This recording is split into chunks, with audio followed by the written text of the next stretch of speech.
En la última hora nosotros hemos identificado los acontecimientos históricos del versículo 40. Hemos visto que en un primer paso, el rey del sur, el ateísmo, Francia de Napoleón, consiguió terminar los 1200 años del reino supremo del rey del norte, el Papa, Babilonia moderna. La historia sigue así que el título del rey del sur, quien representa el ateísmo en esas instancias, no como yo dije en 1913, sino en 1917, por la Revolución Francesa, es otorgada, digamos así, a la Unión Soviética, y ellos se apoderan de ese título, representan al ateísmo, y de ese momento son ellos los que podemos llamar el rey del sur, o que tienen que ser llamados el rey del sur. Y esto es el objetivo, eso es el objetivo del papado, ahora en esas instancias del versículo, en la segunda parte, de vengarse, no contra Francia, sino contra aquel que es el rey del sur, o sea, el ateísmo. Y en la historia hemos observado eso, que el papado tenía bien claro esa meta, de arrebatar, de sacarse de encima, de, como dice la Biblia, entrar en las tierras e inundar y pasar sobre ese poder.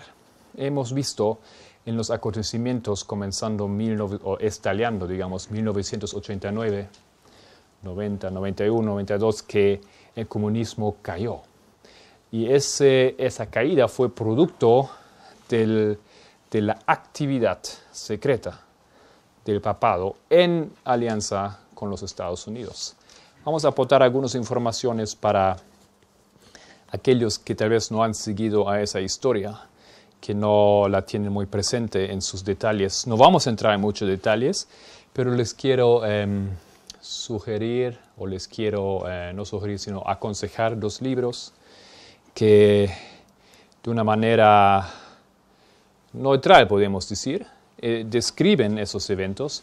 Conocemos tal vez muy bien Malachi Martin, un autor, dice que era jesuita, tal vez es jesuita, creo que ya no vive, ya murió, ¿no es cierto? Escribió ese libro, The Keys of This Blood, las llaves de esa sangre, hay en español, o sea, había en español.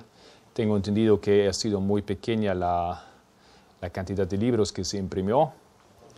En algún que otro anticuariado todavía se encuentra y hay archivos en el internet, en PDF, que se pueden bajar. No tan fácil de encontrar, pero se puede.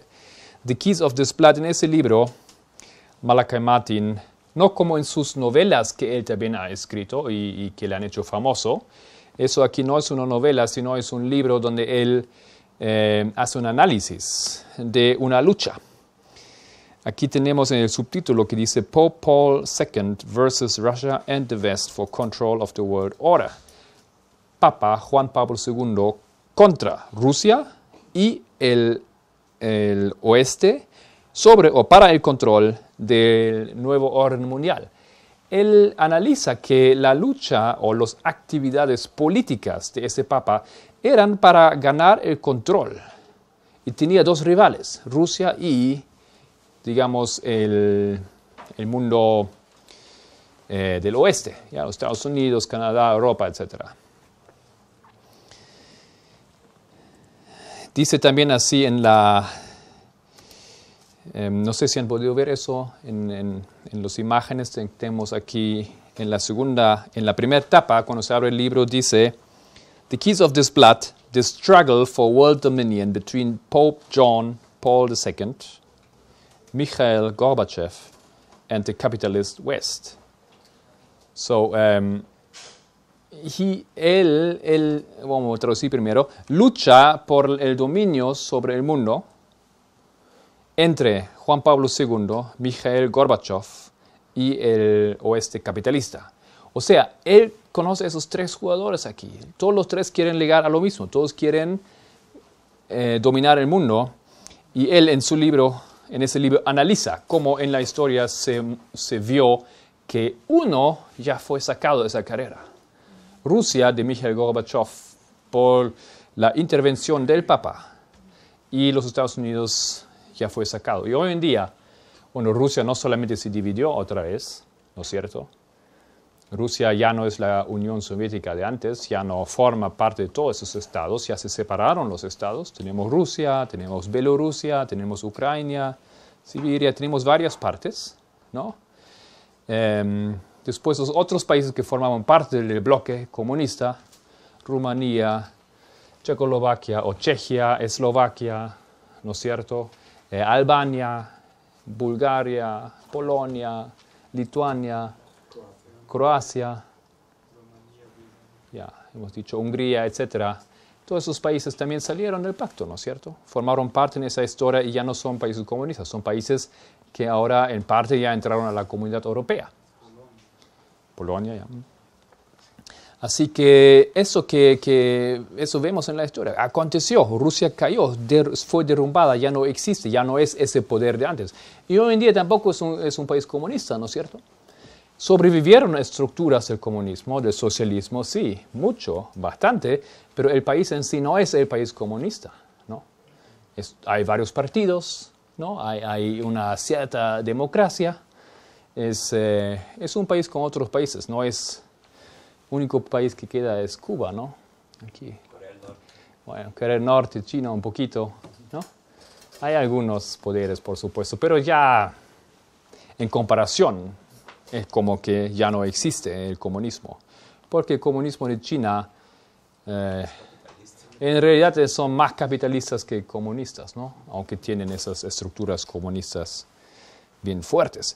Entonces, para estudiar los eventos en detalle, va ese consejo, Malachi Martin, The Keys of this Blood, las llaves de esa sangre, buena información de primera mano, análisis de los acontecimientos, y no es una novela, es un relato histórico, una documentación.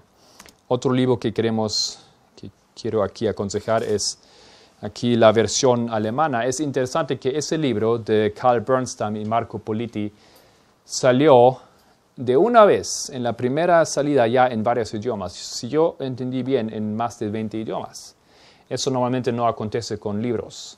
Salen en inglés y después, si tiene éxito, se traduce para los mercados donde más éxito podrían tener. Y después se convierte en un clásico, después de unas décadas y después aparecen en otros idiomas. Ese libro de una vez ya salió en más de 20 idiomas.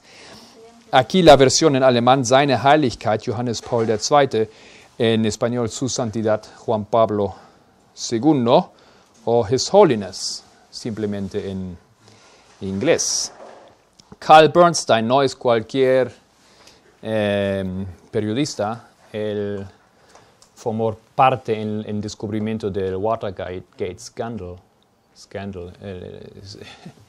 Es un peso pesado, podemos decir, ¿no? Él recibió un Pulitzer Prize, es un periodista de renombre. Y Marco Politi es italiano, es especialista en asuntos del Vaticano. Los dos han, digamos, acompañado a Juan Pablo II por mucho tiempo y en ese libro cuenta la historia desde su niñez a través de su juventud, sus primeros trabajos como sacerdote, luego su tiempo de sacerdote en Varsovia, donde él empezó esa lucha en los años 70 contra el comunismo. Fue famoso su actividad, su falta de miedo. Cuando él colocó una cruz en Varsovia en una plaza, los socialistas, ya la policía la sacaron. Él otra vez fue como sacerdote de Varsovia y la hizo colocar otra vez. Así aconteció varias veces hasta finalmente él salió ganando y quedó esa cruz. La gente aprendió de él que el pueblo no debe tener tanto miedo de los políticos, que uno puede rebelarse, que uno puede resistir a ese poder y debería hacer algo y de esa manera puede atacar y debilitar a un sistema. Fue muy importante su influencia y su ejemplo para el pueblo comunista. Entonces, ese libro también da un análisis muy, muy detallado de las historias. Y en realidad, cuando ese libro salió, trajo a la luz muchos detalles desconocidos, eventos que habían sido, digamos, secretos en ese momento. Relata dónde fue el Papa, en qué visitas hizo, con quién habló, sobre qué hablaron. Y ahí aprendemos que el Papa hizo un bastante grande esfuerzo para viajar a Polonia. Ahí fueron establecidas relaciones entre el movimiento de la solidaridad y la Iglesia Católica. Y ahí empezó a, digamos, a influenciar y a apoyar este movimiento. Se conoce que los Estados Unidos mucho dinero han invertido, han traído a ese movimiento para darle fuerza, para que puedan moverse, hacer cosas. Y él estaba detrás, organizando, controlando eso. Eso llegó a un momento que Juan Pablo II se encontró con Gorbachev.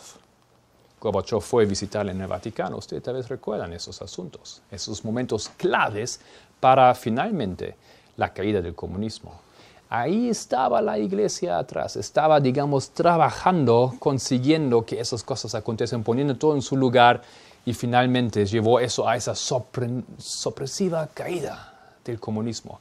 Esos libros os aconsejo para mirar un poco los detalles de esa historia.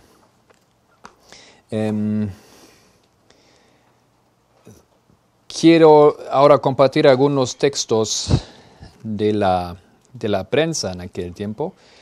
Varios de ustedes deben conocer esos textos, pero esos textos son importantes porque reflejan en aquel tiempo cómo el mundo recibió, entendió, vio la caída del comunismo.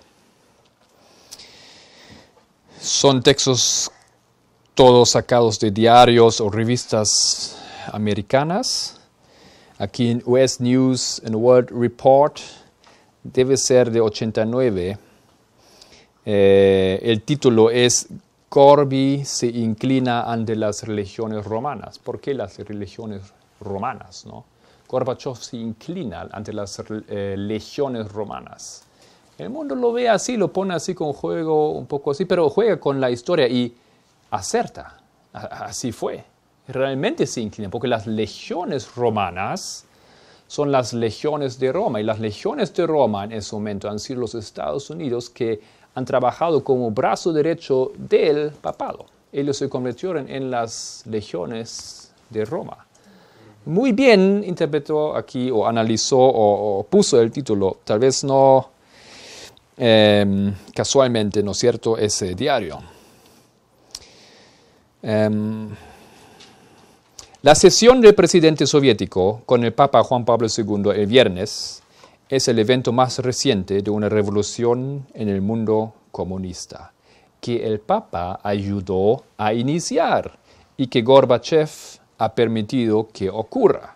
USA Today, 1989, también en una portada dice eso. Ellos ven, se vio, el mundo sabía, era obvio, no era oculto. Los detalles estaban ocultos, desconocidos, pero el mundo vio que el Papa tenía su mano ahí, tenía su mano en eso, ¿no? El Papa ayudó a iniciar. Bueno, el papel que Gorbachev hizo, bueno, aquí dice que él permitió que ocurra, pero sabemos que él no tenía opción. Estaba predicho ya hace cientos de años. Eso iba a ocurrir, una u otra manera. Si él se hubiese opuesto, algo hubiese acontecido para que ocurra. Dice después en Life, diciembre del mismo año, en reuniones privadas con dirigentes de Estado, consultas secretas, con grupos disidentes y una persistente propaganda a favor de su cruzada de la tiranía, él, Juan Pablo II, ha ayudado a crear el mayor cambio de política desde la Revolución Rusa. O sea, mayor que la Revolución Rusa, el mayor cambio que hubo fue el fin de la Revolución Rusa. No se puede culminar, digamos, ahí se terminó. Alguien empezó, bueno, posiblemente la iglesia tenía bien su mano también en el comienzo de eso, y él también ayudó, digamos, presionó, terminó. con el comunismo. En Daniel 11 nosotros vamos a ver que eso es simplemente el primer paso. El papado, para volver a sentarse sobre el trono y recibir la autoridad sobre el mundo, tiene que cumplir eso. No tiene otra manera. No tiene opción. Hemos leído que Roma pagana conquistó a Siria, conquistó a la tierra gloriosa y a Rey del Sur luego. Tiene que hacer esas tres cosas. Tiene que conquistar esas tres áreas. El papado, al iniciar su historia, tenía que arrancar los tres cuernos. Aquí en esta historia veremos y estamos viendo cómo el papado tenía que sacar a ese territorio. Era escrito, era predicho, era el requisito para que él se sienta en el lugar donde quiere sentarse. Entonces aquí dice que él ayudó a crear el mayor cambio de política desde la Revolución Rusa. En la misma revista del 4 de diciembre, 89, dice, su triunfante recorrido, hablando del Papa, por Polonia en 79, dijo un obispo polaco, alteró la mentalidad de temor, el miedo a la policía y a los tanques, el miedo de perder el trabajo, de no ser ascendido, de ser expulsados de la escuela, de no poder obtener un pasaporte. La gente se dio cuenta de que si dejaban de temerle al sistema, el sistema se volvía impotente. De esa manera nació Solidarność. Ese movimiento salió de eso. Interesantemente parece que fue iniciado de alguna manera por la Iglesia, según el análisis. Bueno, aquí habla un obispo polaco. Debe saber algunas cosas ese hombre. De esa manera nació Solidaridad, apoyada por la Iglesia y dirigida por amigos del Papa, tales como Lech Walesa, Tadeusz Mazowiecki, quien posteriormente se convirtió en la primera persona cristiana que ocupó la posición de primer ministro en el bloque soviético. ¡Qué sorpresa! Cómo se dieron las cosas, ¿no? Cómo todo cayó en su lugar, ¿no? Bueno, el Papa estaba detrás de eso, estaba todo simplemente como un juego de ajedrez, controlándolo. Muy interesante. Otro texto de la misma revista Life, también de diciembre. La carrera hacia la libertad en la Europa Oriental es una dulce victoria para Juan Pablo II. La carrera hacia la libertad, una dulce victoria de él. Otro texto, Time Magazine, 4 de diciembre, otra vez, 1989. El momento será electrizante, no solo porque Juan Pablo ayudó a inflamar el fervor por la libertad en su nativa Polonia, que arrasó como fuego en el rastrojo a lo largo de Europa Oriental. Más que eso, la reunión de los hombres simboliza el fin de la guerra espiritual más dramática del siglo XX. ¿Qué guerra espiritual? Ajá, hay una guerra espiritual aquí. Hay intereses espirituales, hay una corporación espiritual envolvida en esto. Un conflicto en el cual la fuerza aparentemente irresistible del comunismo chocó contra el propósito inamovible del cristianismo. Bueno, no es tan cristianismo, ¿no es cierto? Parece cristianismo y era obviamente, evidentemente más poderoso que el comunismo. No lo podía hacer frente. Fue derrumbado, sacado arrastrado, inundado.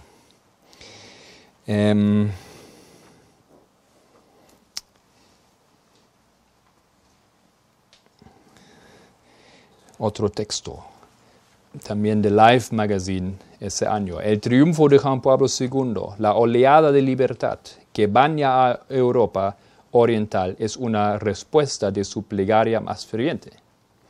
Bueno, su santa plegaria, ¿no? Señor, así, ¿no? Nada de eso. ¿No? Por supuesto que no fue una plegaria para la libertad de los pueblos. Fue simplemente la reconquista de algo perdido.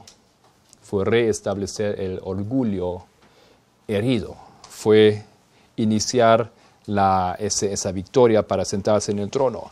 Pero dice aquí la oleada de libertad que baña a Europa Oriental.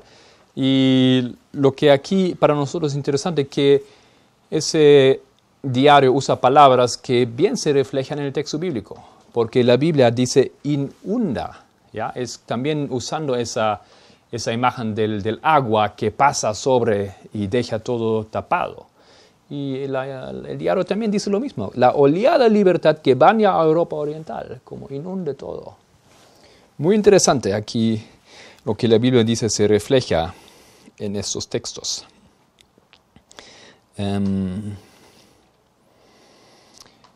Otro texto más, The Reader's Digest, marzo de 1990. Ustedes ven que la mayoría de esos textos aquí fueron escritos en 89. Por eso nosotros colocamos como año de la caída 89, aunque hay otros eventos importantes después.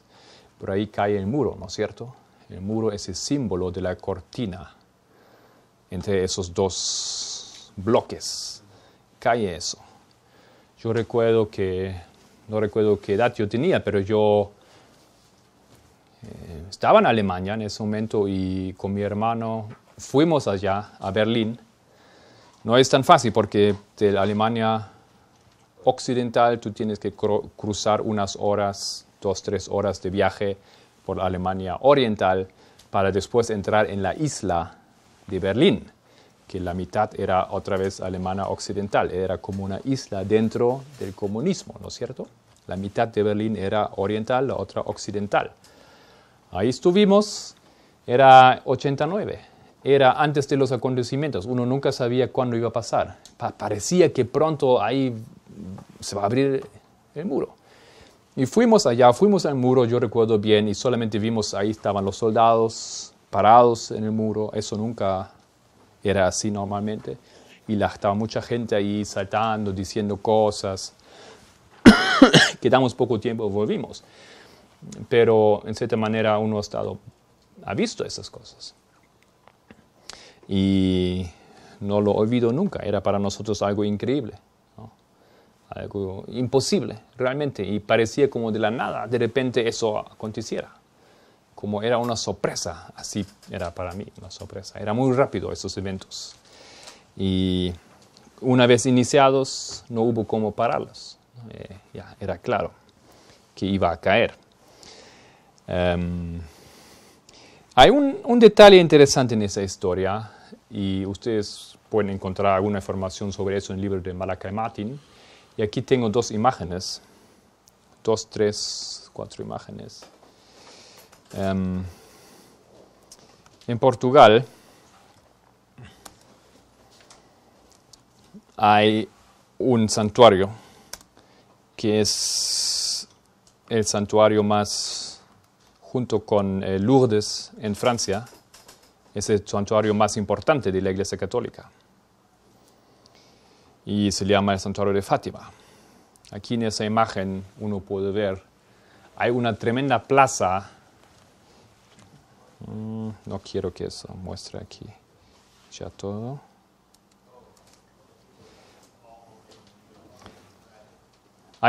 Aquí está. Aquí ven, hay una plaza, es la plaza más grande que la Iglesia Católica tiene. Bueno, disculpan aquí la técnica un poco, hace lo que quiere. Ahí está. Esa plaza es la plaza más grande antes de una iglesia católica en el mundo. Es enorme. Es tan grande porque necesitan espacio por tantas personas. Porque el 13 de... ¿Cuándo era? El 13 de abril, cada año, ellos festejan ese evento de la aparición de la Virgen de Fátima, ¿ya? ¿Qué aconteció ahí? Ya van a entender por qué estoy contando ese rato y qué tiene que ver con nuestra historia aquí. En el año 1913, antes de la Primera Guerra Mundial, unas 2 niñas y un muchacho, tenía alrededor de 12, 11, 10 años por ahí, desapareció, como ellos pensaban, un ángel. Y ese ángel les dijo que tenían que prepararse, que la Virgen María quería hablar con ellos. Y hoy en día, si uno va ahí a ese lugar, en el centro de Portugal, uno puede ver todo el recorrido, dónde aconteció qué cosa, y ellos colocaron imágenes. Y es interesante que la primera aparición del ángel es una estatua de mármol, donde está un ángel, o hablando así, y ustedes ven los 3 niños arrodillados antes del ángel. Para mí, primera ocurrencia era, eso no es un ángel de Dios, porque los ángeles de Dios no dejen que uno se postre delante de él, ¿no es cierto? Siempre en la Biblia dice, levántate, hombre, ¿no? Porque a Cristo, ¿no es cierto?, a Dios solamente se puede arrodillarse y postrarse. Pero en estas imágenes queda bien claro. En mármol quedó para siempre esa situación que los niños con derecho obviamente estaban postrados de ese ángel, y ese ángel les dio un mensaje. Eso pasó como 3 veces, yo creo, y después les empezó a aparecerse esa María, como ellos lo describen como una mujer muy linda, pero fría también. No tenía expresiones cariñosas, no tenía cariño, era como una apariencia fría, pero estaban impresionados por la belleza también de esa aparición. Y esa mujer les dijo que era María y les dio instrucciones, les dio cosas. Esos muchachitos empezaron a sufrir para los pecados del mundo porque ella les dijo que tendrían que hacer un esfuerzo por los pecados del mundo porque ella era muy triste, muy, muy triste, porque el mundo está negligiendo, no está haciendo conforme lo que ella quiere. Entonces ellos empiezan a sufrir por el mundo. O sea, esos niños que eran niños pobres, en parte dejaron de comer, dieron la comida a otros que eran más pobres, empezaron a tomar una soga y hacer una presión aquí para sufrir realmente, físicamente. Querían demostrar, digamos, querían cumplir con el pedido de esa María, ¿no? Dios en la vida no hace esas cosas, no pide del ser humano para que sufre físicamente, para que se haga dolor, para que se hace daño físicamente. Bueno, esa María sí, estaba un poco más contenta luego. ¿Y qué pasa? Finalmente, los niños entran en problemas porque ellos cuentan esas cosas. Y la iglesia está en contra de eso. La iglesia católica no cree que son apariencias de María. Hasta que los niños en su tristeza y no saber qué hacer, piden a María para que ella le dé una señal, para que él les apoyara. Bueno, esa historia no es muy importante en realidad, solamente estoy contando aquí para llegar a un punto, porque eso tiene que ver con la caída de Rusia, ya ustedes ya van a ver por qué. Los niños luego entonces reciben de ella la fecha de una aparición que va a acontecer y ellos deberían llamar a todo el mundo para que todo el mundo pueda ver lo que va a pasar, un milagro o algo. Entonces, en cierto día, no recuerdo bien, el 13 de octubre creo que era, 1913, 17, yo no recuerdo bien. Creo que era 17 inclusive. Bueno, tendría que revisar eso. Los niños, esos niños van a un lugar y avisan a personas, y vienen muchos periodistas, ¿ya? Y vienen personas oficiales de la iglesia y están ahí. Se cuenta que era un día con miles de testigos. Se cuenta que era un día de lluvia. Estaban ahí todos en un valle. Existe ese lugar ahí en Portugal. Todavía está como un santuario. Estaban ahí. Estaban esperando para que acontezca algo. Y los niños estaban ahí esperando. Y de repente ellos ven como el sol está apareciendo. Y eso era ahora el milagro. El sol empezó a moverse. Y el sol empezó a saltar. En mi imaginación es así como en una discoteca, ¿no? Empezó a moverse el sol y pasaron varias cosas. Y hubo un viento. Y todos que estaban mojados se secaron. Y la gente cuenta testimonios. Hasta hoy, la última señora que vio eso en vivo creo que murió hace pocos años, 90 y algo años. Ella cuenta que todos estaban con su ropa después planchada, limpia y seca. Aunque todos estaban en el barro primero, con la lluvia, el barro estaba ahí, estaban sucios. Y después de ese milagro todos estaban así lindos y todo, nadie podía creer. El sol se movió. Algunas cosas más empezaron, creo que hubo luces también, así, luces, cosas así. Milagro, solo eso, nada más, ¿no? Cosa que impresionó visualmente a las personas. Increíble, algo imposible, un milagro aconteció. Bueno, de ahí en adelante la gente creía que era, obviamente, una aparición verdadera y ellos apoyaron a esos niños. Pero, ¿qué apareció más extraña, ¿no? Los milagros en la Biblia son diferentes. No son así solamente para impresionar nuestra curiosidad visual, ¿no? No es así nomás un show. No hay eso en la Biblia. Hay información, hay un consuelo, hay una visión de cosas, de acontecimientos. Aquí no. Bueno, eso acontece y esos niños, entonces, de ahí en adelante, tienen apoyo. Y lo importante en esa historia es, al final, que ellos reciben unos secretos. Es revelado a ellos una serie de secretos, 3 secretos, que no deberían revelar al público. Esos son los secretos de Fátima. Entonces, con esos secretos, conociendo esos secretos, esos niños lo mantienen, no los cuentan, solo son revelados 2. No importa en ese momento de qué hablan eso, pero el último secreto, el tercer secreto, quedó realmente un secreto. Ese secreto fue escrita por la única sobreviviente, Lucía se llama, interesantemente. Lucía es el nombre femenino de Lucifer, ¿no es cierto? ¿No? Es la misma raíz, Lucía, el lucero, forma femenina. Hoy en día ustedes tienen la casita donde ella vive y dice Lucía, en varios idiomas lo pone ahí. Muy humilde vivían ellos. Cuando yo entré en la casa donde esa niña había crecido, estaba ahí presente una monja que según lo que la gente dijo era la tía de ella. La conocía personalmente, viejita. Y ella estaba ahí, una monja, explicando imágenes a los turistas. Y de repente yo entro en la sala, ahí entro, ¿no? ¿Qué es eso? Quería ver. Y ella para. Y me mira así. Y para de contar y hablar con los turistas. No sé por qué. Ella para y me mira así, ¿no? Y no cuenta.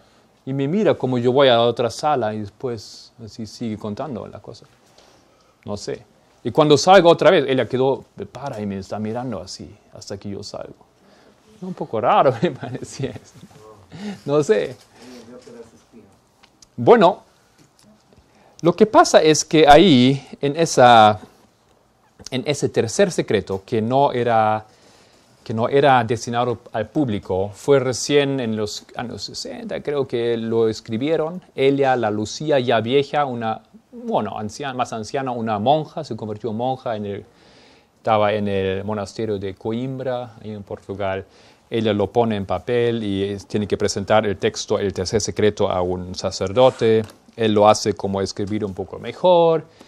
Y a pesar de ser secreto, este sacerdote parece que lo cuenta. Y sale a la publicidad un poco que contiene ese secreto. Y sale a la luz que ese secreto habla de que la María está un poco o bastante enojada con la situación de que Rusia no había sido dedicada a ella. Eso dice ahí en ese secreto, ¿no? Y ese secreto luego el Vaticano viene, lo toma del sacerdote y lo pone en una caja y lo llevan directamente al Vaticano, para que solamente el Papa pueda decidir qué hacer con ese secreto. Y se cuenta que el primer Papa en ese tiempo, que era en oficio, recibe el secreto, lo lee, lo cierra y lo deja en la cajita para que el siguiente Papa solucione el asunto. El siguiente papa, al iniciar su oficio, lo abre, lo lee y otra vez lo esconde rápidamente. Más tarde, el análisis era que los papas obviamente entendieron que tenía que ver algo con Rusia y tenían miedo en aquel tiempo de que Rusia se enterara de esto. Rusia hubiese atacado al Vaticano o al mundo cristiano, literalmente atacado con sus armas. Por miedo de esto, tanta, digamos, explosividad estaba en ese secreto, ellos lo mantuvieron secreto. Recién Juan Pablo II, bueno, no recién, cuando Juan Pablo II entra en su pontificado, exactamente, ahora está mirando aquí una cosa. Ya. Él hace lo mismo, hace sacar la primera cosa, hace sacar, lee y lo esconde también, ¿no? Pero ustedes saben qué pasó con él. 84, un atentado de cerca de un turco, ¿no es cierto? Le ataca, le da una bala. ¿Y qué pasa con la bala? No lo mata. ¿Por qué no lo mata esa bala? Porque la bala va directamente encima de una medalla que él tiene. ¿Y qué estaba en esa medalla? La María de Fátima. Hoy en día esa bala está en el santuario de Fátima, en la corona de la pequeña estatua que ahí está colocado, el viejo santuario. Está ahí en la corona, lo colocaron. Él donó esa bala, ¿no? Yo no cuento eso porque es una historia que yo pienso que tenemos que saber, pero apoya a este análisis que estamos haciendo. De otro punto de vista, está aportando una información aquí de cosas, de eventos que acontecieron en otro lado. Y vemos que en esa historia Juan Pablo II es atacado y él entiende algo, porque en la visión que recién en el año 2000 fue revelada al público, a través del, en ese momento entiendo que era obispo Ratzinger, el actual papa.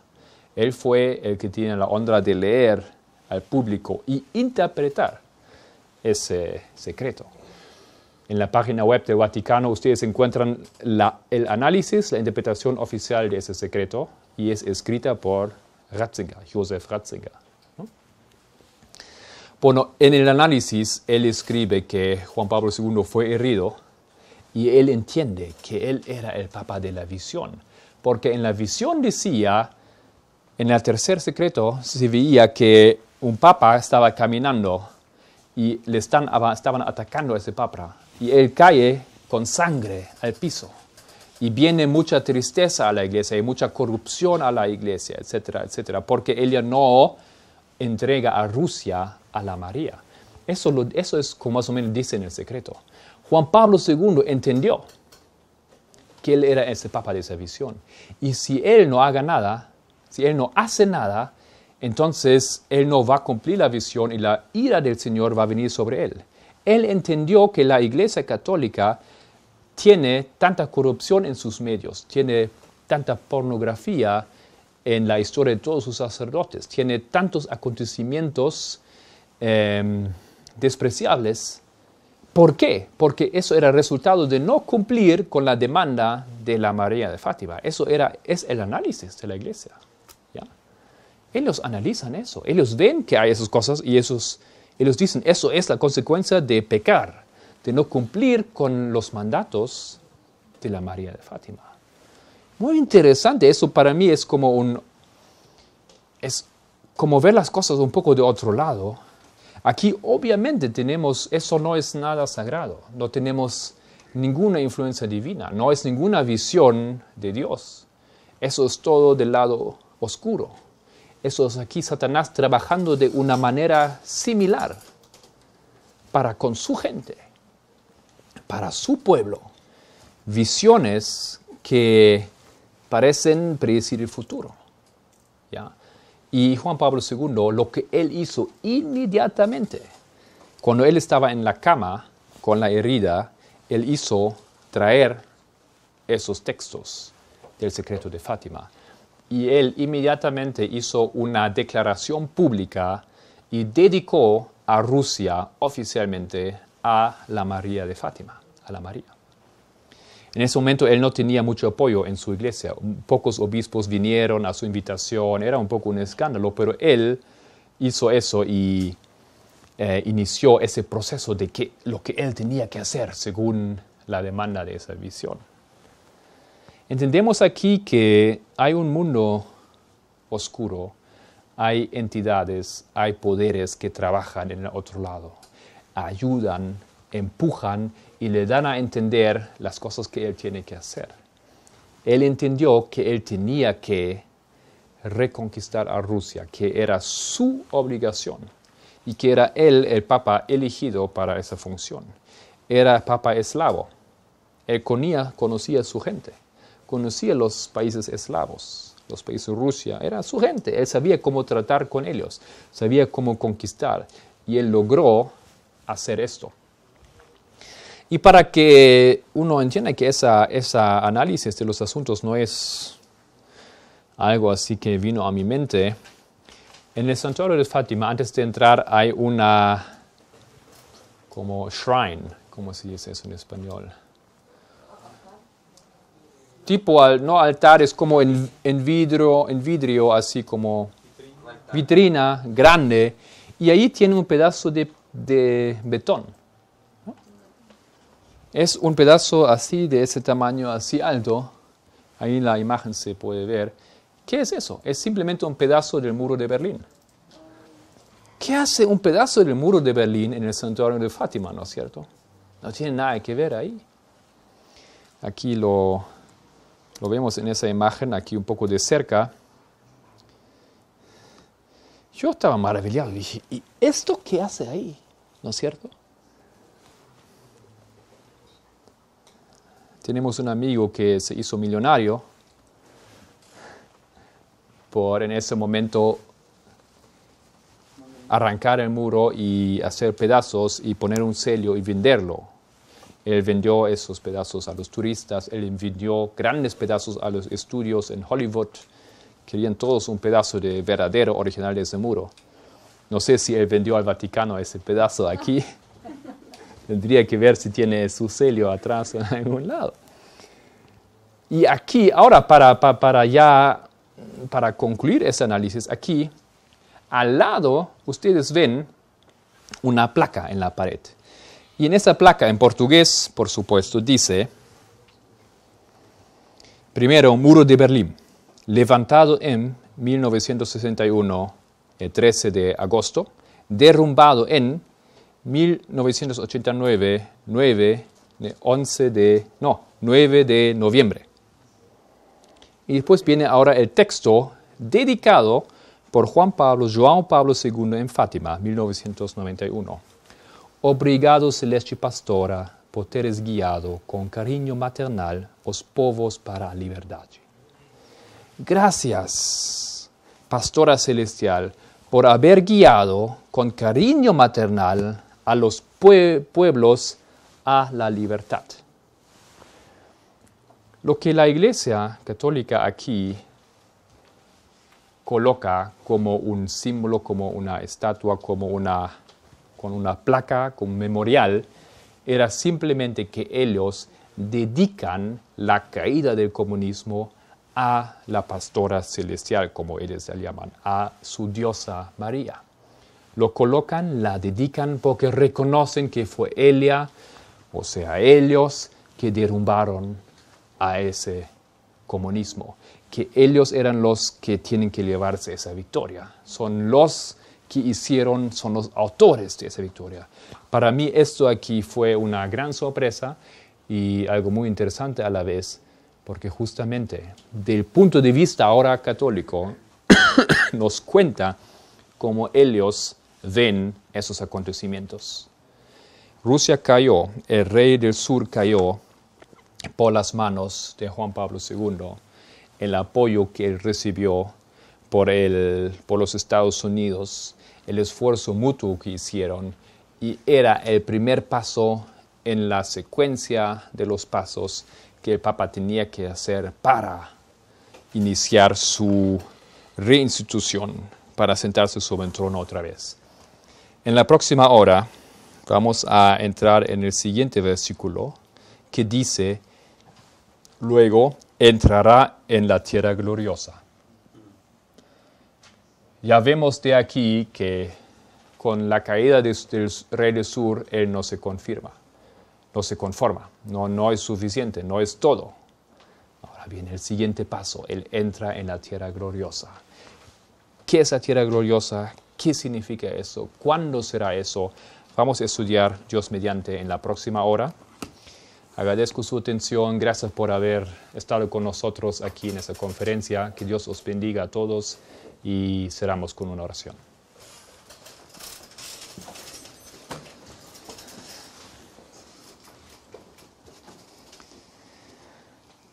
Nuestro Dios, nosotros tenemos plena confianza que los acontecimientos de este mundo están bajo tu mando, que todo está bajo tu control, que hay cosas que las entidades y los poderes de la oscuridad y de este mundo asociados con ellos están haciendo, están llevando a cabo. Pero ellos también no pueden hacer otra cosa de lo que es permitido. Y para que sabemos eso, simplemente tenemos que abrir la Biblia, porque ahí encontramos la palabra profética más segura que nos relata de antemano hace cientos de años, que esas cosas iban a acontecer. Gracias que nosotros podemos ser testigos de esos eventos. Te alabamos, te agradecemos, querido Señor. Amén.